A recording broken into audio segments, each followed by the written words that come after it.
qubee daa fi taa itti dabalii.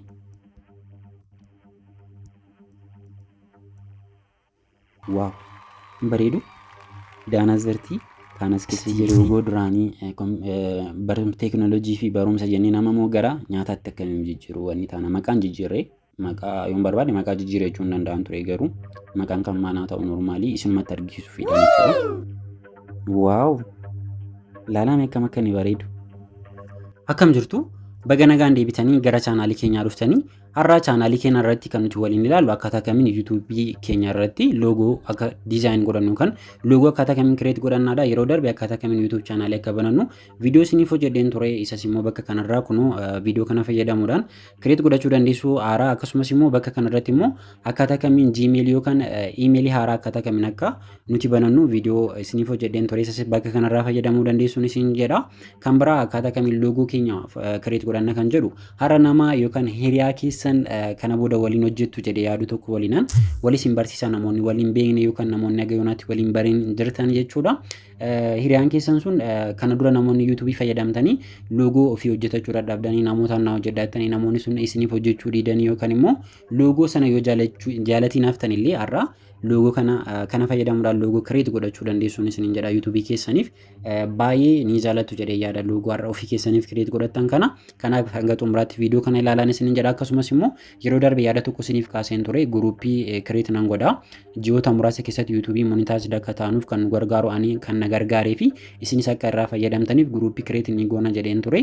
Isaas namoonni barbaadan koomentii jalqabaarraa liinkii kaa'een jira. Liinkicha jooyin gochuudhaan akkasumas maqaa yuutuubii keessanii barreessaa sana boodammoo waliin mari'achaa waliin akkaataa kamiin akka nuti hojjechuu dandeenyutti yaadaa deemna jechuudha. Akkasumas immoo namoonni achirraa liinkii dhabdan immoo diskiriipshin booksii irrallee jira jechuudha. Achirraallee liinkicha tuquudhaan gara teelegiraam guruupii keenyaatti dabalamuu dandeessuun isin jedha. Amma loogoo keenya kireet ni goona isaafis immoo hiriyaa keessa waliin ni hojjetu jechuudha. Haga xumuraatti viidiyoo kana ilaalaa.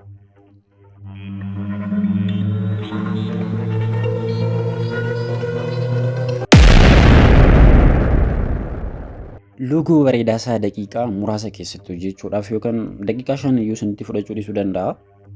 Viidiyoo kana aniyyuu viidiyoo kana amman riikaardi godhu keessatti addaan osoo hin dhaabinidha iyyuu kan viidiyoo isinitti argisiisaa hojjechaa ture waan ta'eef jechuudha.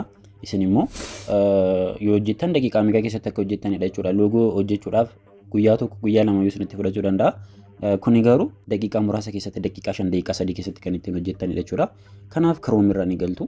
Chrome irra erga galtanii booda bakka search irra deemtanii Gemini jettanii search ni gootu. Gemini Google jedhee search ni gootu jechuudha.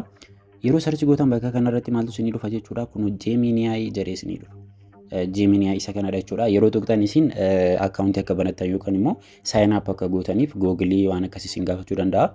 Kanaaf isinis email bilbila keessan jirurraan sign up gootanii gara keessanii seentu jechuudha. Namoonni kana dura Gemini itti fayyadamtanii hin beekne ani garuu kan amma itti fayyadamaa waan jiruuf yookaan akkaawuntii waan qabuuf yeroon ani Gemini isa jedhu kana tuqeessuma jalqabarra jiru kana jechuudha. Keessan asiinsisaa na banaa jira kunuudha. Namoonni yoo barbaadan aappii isaas buuftanii itti fayyadamuu dandeessu. Aappiin isaa Itoophiyaa keessatti hin hojjetu. Namoonni biyyoota biraa jirtan aappii isaa bilbila keessan irratti buufattanii hojjechuu dandeessu jechuudha. Yookaan immoo VPN buufachuu dandeessu namoonni Itoophiyaa keessa jirtanis garuu inni salphaan garuu asuma Chrome irratti yoo itti fayyadamtanidha. Kanaaf Hello Hope naan jedheera. Hope jechuun maqaa kiyyaadha maqaa emailii kiyyaa jechuudha. Kanaaf Hello Gemini jenna nutis inni rakkoon qabu yoo jechuun baattanis bakka kanarratti ask Gemini kan jedhu kana hin gaafanna jechuudha. Loogoo naa hojjettaa inni gaafanna. Loogoo bareedaa isaa naaf hojjechuu dandeessaa. Loogoo bareedaa isaa naaf hojjechuu dandeessaa jenneet ni gaafanna jechuudha. Gemini ni gaafanna. Gemini dhiyootti si gargaaruu nan danda'a. Loogoo bareedaa fi qulqullina qabu siif hojjechuudhaaf odeeffannoo muraasa si gaafachuu qaba. Akka ani loogoo gaarii siif diizaayinuuf mee gaaffilee armaan gadii naaf deebisii jedha. Maqaa dhaabbataa kee maali? Hojiin kee maali? Halluu kam jaalattaa? Akkaataa yookaan istaayilii akkamiitiin barbaadda? Mallattoo adda addaa aayikonii loogoo kee keessatti jiraachuu qabu jira jedheetu gaaffiiwwan kana isin gaafata jechuudha. Isin immoo gaaffii kana asirratti ni barreessituuf jechuudha maqaa keessan jechuun. Fakkeenyaaf ani Daanii Tiipsidha. Daanii Tiipsiin jedhama maqaa koo. Hojiin kee maali kan jedhu immoo fakkeenyaaf nyaata yoo ta'e nyaata jechuu ni dandeessu. Teekinooloojii yoo ta'e teekinooloojii, barumsa yoo ta'e fayyaa yoo ta'e akkasumas immoo yuutuubii keessan irratti wanta kan biraa hojjetu waan ta'e yoo ta'e ani kanan hojjedha jechuu ni dandeessu jechuudha. Akkasumas immoo halluu akkamii akka jaallatanitti himtu akkaataa istaayilii isaa jechuun ammayyaawaa mooderni kan ta'e salphaa waan akkas akkasii itti himna jechuudha. Amma bakka askii jedhu kanarratti nan barreessaaf jechuudha. Isaan kana gidduudhaan addaanan kuta jechuudha. Garuu wanta barreesse isinittan argisiisa. Finni na gaafatee deebiseera jechuudha. Gubbaa kanarratti maqaa bakka inni jedhetti maqaa dhaabbata kan inni naan jedhe Daanii Tiips jedhee asirratti argisiisee hin jira. Akkasumas hojii bakka jedhutti immoo hojiin koomaa godha ishee yeroo barreessitan. Teekinooloojii fi barumsaan jedhanii hojii bakka tokkotti jechuudha. Isin nyaata yoo barbaaddan nyaata ittuu ni dandeessu. Yuutuubii keessan irratti waan hojjettan barreessuu fi dandeessu. Haalli keelloo ifaan jedheen halluu jechuudha. Halluu keelloo ifaa ta'een jedheeni. Akkasumas immoo bakka kanarratti istaayiliin isaa ammayyaawaa akkanaa ta'uun jedheeni. Akkasumas immoo mallattoo bifa yookaan immoo aayikanii bilbilaa fi kompiitaraa akka irratti naa galuun jedheeni. Tole kana erga barreessitanii isin akka barbaada gaaffiiwwan kanuma kan fakkaatu isin gaafachuu danda'a garuu yeroo tokko tokkotti gaaffii isaanii jijjiiraa garuu gaaffiin isaa yeroo baay'ee kanuma barreessituuf isin isteeppiidhuma kana barreessaa fi noormaalii gaaffii kana yoo isin gaafachuu dhiiseyyuu isin isteeppiidhuma nama barreesse kana barreessaa fi jechuudha. Sana booda maal gootu jechuudha mallattoo ishee kana tuqxanii ni ergituufi jechuudha. Seendii ni gootuufi jechuudha. Kanaaf daqiiqaa muraasa erga akkas jedheen booda galatoomii maqaan Daanii Tiips jedhuun diizaayinii ammayyaa fi teekinooloojii wal qabatu baay'ee namatti tolu akka ati naaf ibsite yaadawwan loogoo sadii kanneen armaan gadii siif qopheesseera jedha. Kanaaf loogoo sadii naa qopheesseera jechuudha. Loogoowwan kana yoon barbaadan ofii kiyyaaf diizaayin godhachuu danda'a. Yaada diizaayiniidha. Yaada salphaa fi qulqulluu isaan kana naa kennee mallattoo beekumsaa minaamin edukeeshin isa kana naa kennee. Yaada ammayyaawaa isa kana naa kenne kanaaf yaada sadan kana keessaa xiqqoo maal siif haa godhu jedha. Diizaayinarii akkasiif hojjetuuf ibsa guutuu yookaan piroontii afaan Ingiliffaan siif barreessuu danda'a. Amma fakkeenyaaf piroontii jechuun akkasiin barbaadanitti piroontii isin qopheessaa sana booda nama kan biraatiif akkasiin ergitaniif jechuudha. Akkasumas immoo isin ofii keessanii yookaan diizaayinii kana ofii keetiin kaanvaa irratti akka salphaatti ittiin hojjetuuf siif ibsuu danda'a jedha. Kam siifaa godhu jedha. Tole ani maalan jedhan amma inni maallaan jedhe jechuudha. Gaaffiiwwan akkas akkasii na gaafate yookaan ati siifan hojjedha yookaan immoo kaanvaa irratti akka namni siif hojjetuuf siif qopheessuu danda'a yookaan immoo namni diizaayinarri ta'e tokko akkasitti hojjetuuf immoo piroontii siifan qopheessa naan jechaa jira jechuudha. Maalan jedhaanii ati naaf hojjedhu jedhaan. Ati naaf hojjedhu. Dodiinka naannoo banaana naaf hojjechaa jira. Astii neetworkiidha. Baay'een turu kunoo. Waaw. Bareedu baay'ee bareeda. Tole 3D'tti jijjiirii. 3D naaf jijjiirii.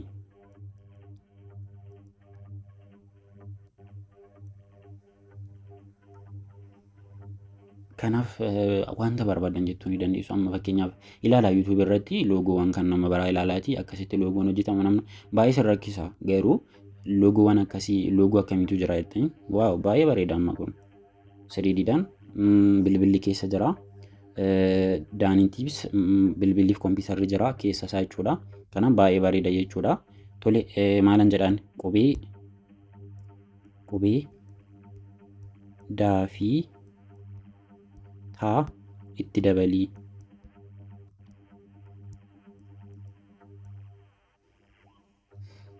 Wanta barbaadan jettanii gaafattu Jeeminiyaayi isiniin nuufu jechuudha. Kana qofa miti wantoota kan biraallee gaafachuu dandeessu.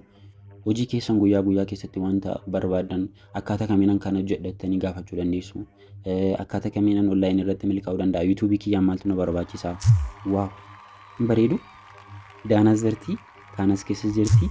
Kompiitara bilbila isaan kan hunda of keessatti qabate jechuudha. Daanii Tiips baay'ee bareeda. Tole mee loogoodhum kana immoo gara nyaataatti naa jijjiiran jedhaan.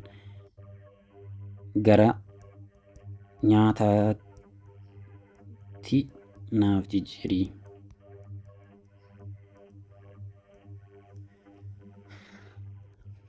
Astii loogoo duraanii teekinooloojii fi barumsa jennee nama moo gara nyaataatti akkamiin jijjiiruu wanni taana maqaan jijjiirree maqaa yoon barbaade maqaa jijjiirree jechuun danda'an ture garuu maqaan kan maanaa ta'u normaalii isinumatti argisiisuufidha jechuudha.